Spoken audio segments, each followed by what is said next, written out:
Welcome to Formosa Dream Chasers. We're your hosts, Mary Ann and Ching-en. Please join us as we explore the journeys amazing people take in pursuit of their dreams. And get insights from their experiences. Let's hit the road. And get started.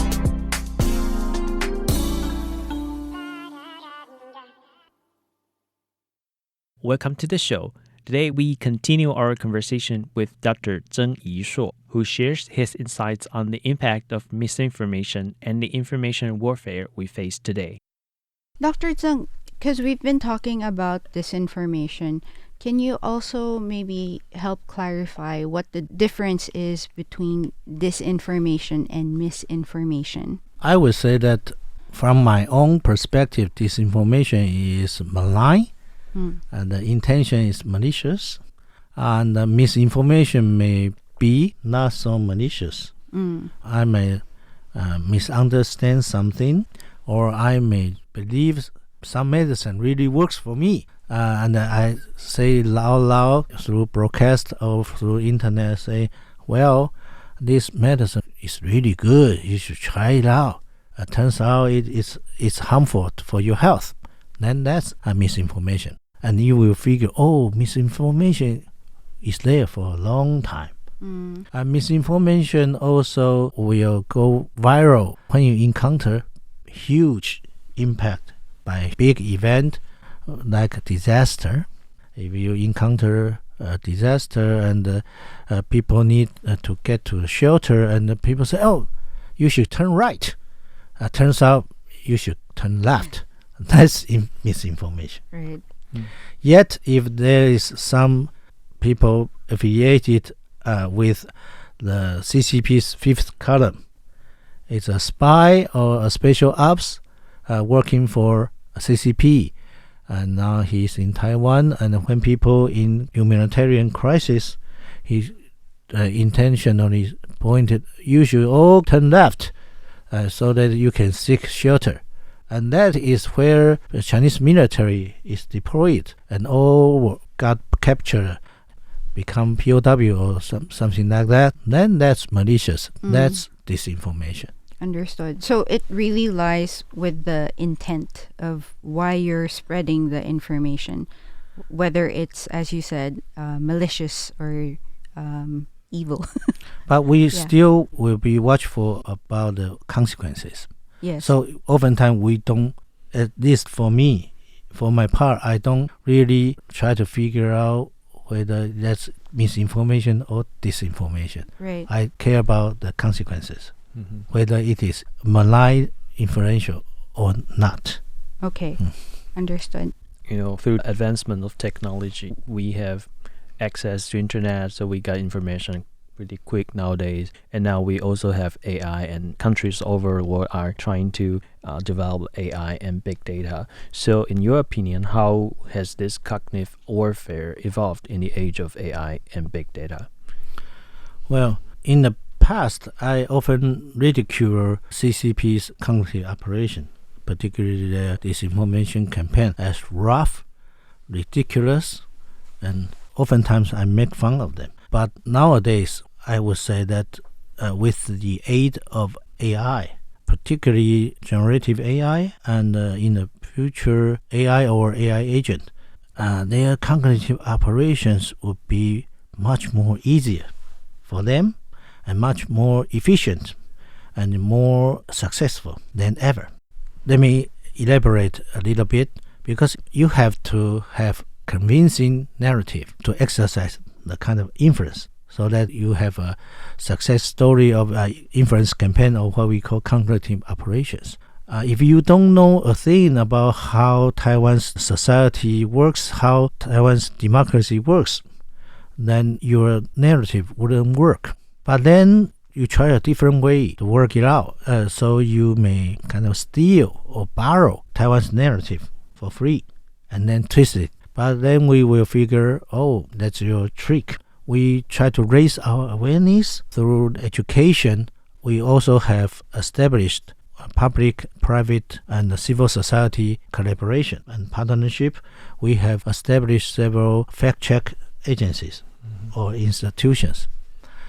So we can verify those disinformation, and they earn trust from people. That's important because Taiwan is a divided society, like every other full-fledged society. So government alone stand out to verify something, to provide so-called correct information. Maybe only half of the population will buy it, will buy the story. Yet with the capacity of our fact-check agencies, that we can effectively deal with and to mitigate the harm, the malign influence caused by the CCP countering operations. Now we face, maybe in the near future, the AI-enabled cognitive narrative. They may collect open information, open data from Taiwan, so they will know Taiwan much better. They don't need to know by themselves. They will resort to the AI algorithm to figure it out and to generate much more convincing narrative, maybe in wording, maybe in video. I believe they will be way much better than before. So it's not just the fake that we are worried about. It's the convincing narrative that we are worried about. So look at how they deal with the Tiananmen Square massacre. They can get rid of historical records, so that even if you try to keep track of something, they erase it. How? They use AI-enabled technology. They can reinterpret, because the reasoning and the reference, that capacity of generative AI really matters. I don't believe their DeepSeek has already been there, but they will be there. And before that, they have already tried to use human labor and not artificial intelligence to erase those historical records. So with the help of AI, they can easily get the job done, so that they can reframing how you know, how you recognize the world, the environment surrounding you. Remember, in the first place, we introduced the definition of cognitive operation. This is cognitive operations. They make you recognize the world again. This will refresh you from a fresh point. And then you will eventually change your behavior. How you respond to Chinese behavior, maybe you will change. Maybe Beijing is not so bad. Maybe communist rule is not so bad. Look at the chaotic world that we are in this divided democracy. Probably a more orderly environment will do good to us. Something like that. Of course, it's not convincing right now. China is now faced economic downturn, and unemployment rate is skyrocketing. But you never know that 5 years from now how China may become. So generative AI with the really good reference capacity will change how you see the world. That is the daunting challenge.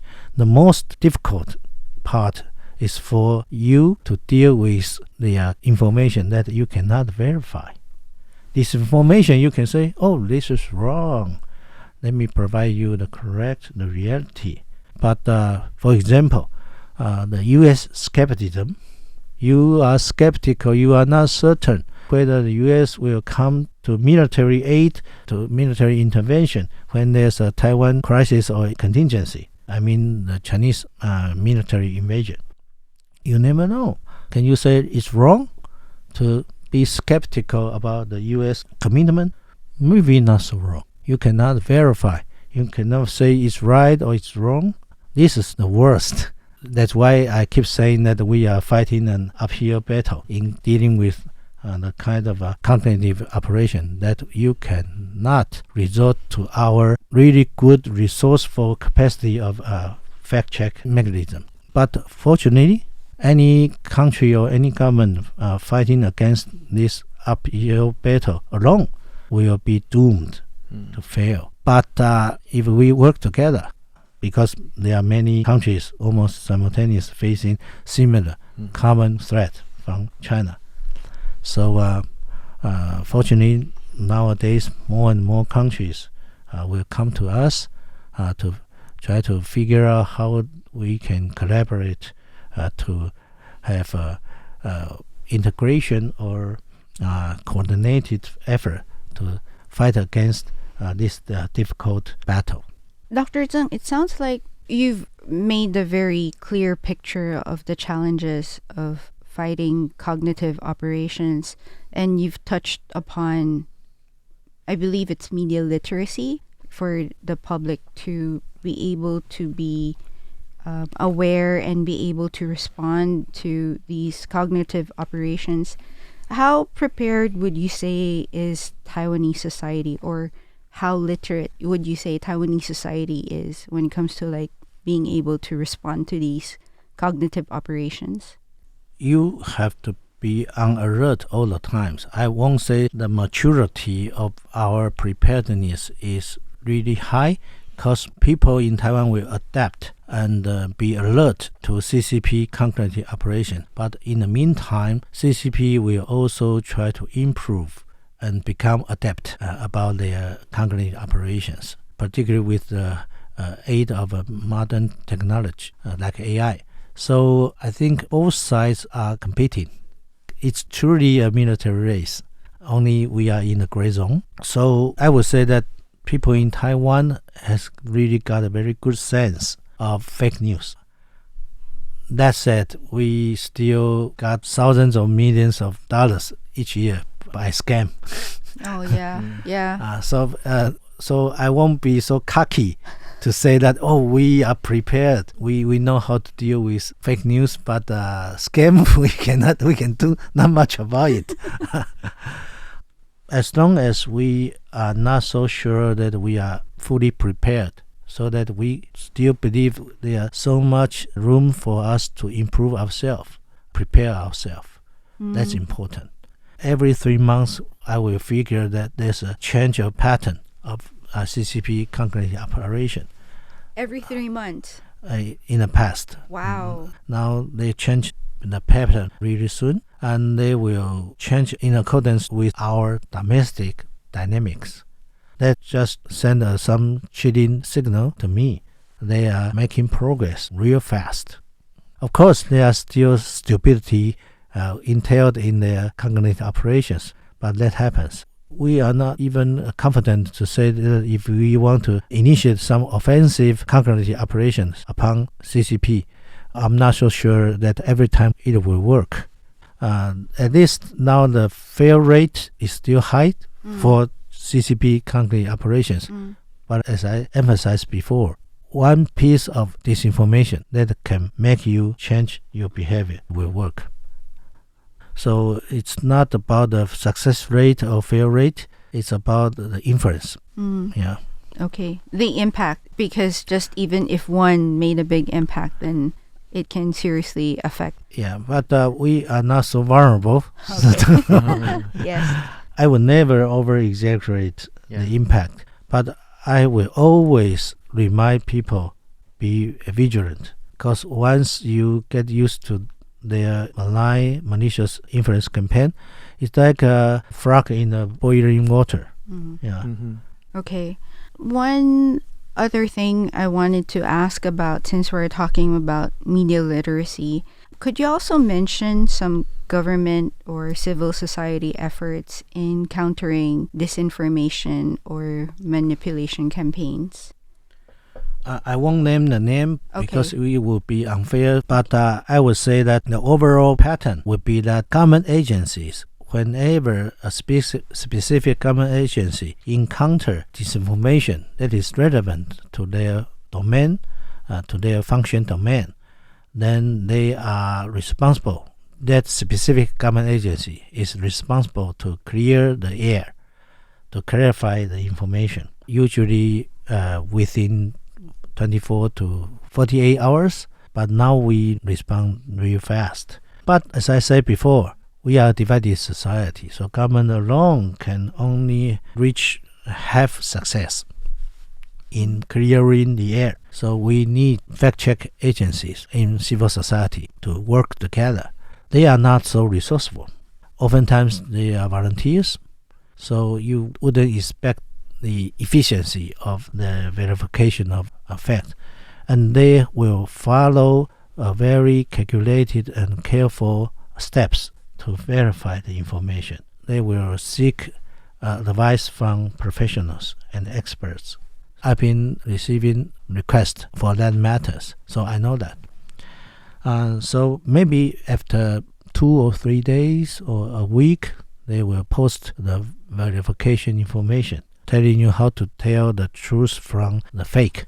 And that will kind of work hand in hand, although there's a time difference, but it's more convincing because those agencies, not just one, but several, will post those verification information. More importantly, those agencies were organized by people with different political opinions. They are postured in different spectrum of political ideology. That matters. And that also kind of make Taiwan a success story, a benchmark for other countries to seek advice from Taiwan's experience regarding how to counter, how to mitigate the harm caused by disinformation or caused by country operations. On a personal level, what do you think we can do to counter this disinformation and be more aware of what's operating now?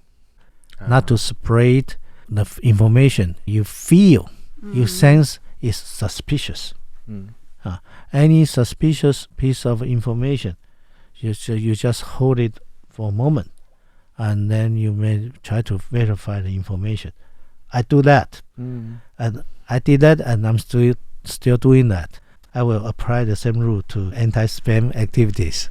Yeah, maybe you don't trust what government say, but we are a free country with free flow of information, and you can check out all kinds of open information.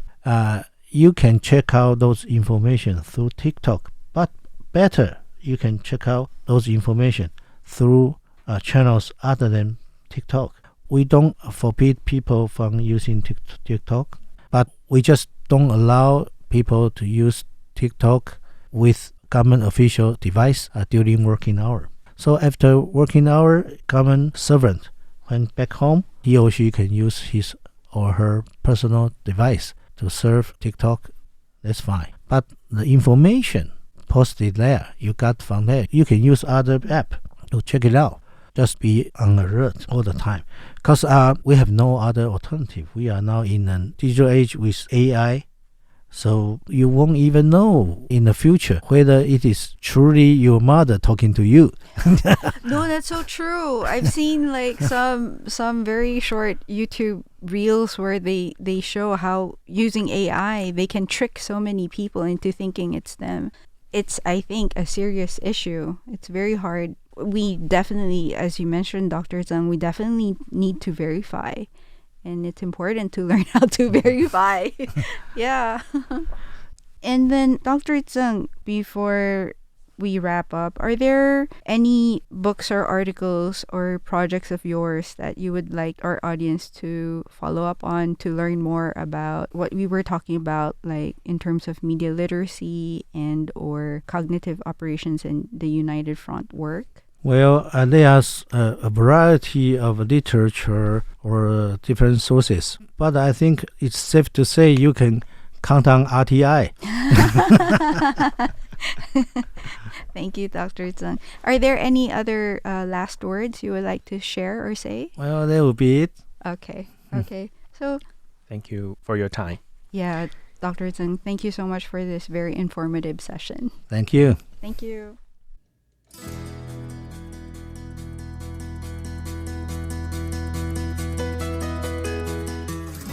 This is Ching and Cho. And Mary Ann Shoko. See you guys next week. Bye.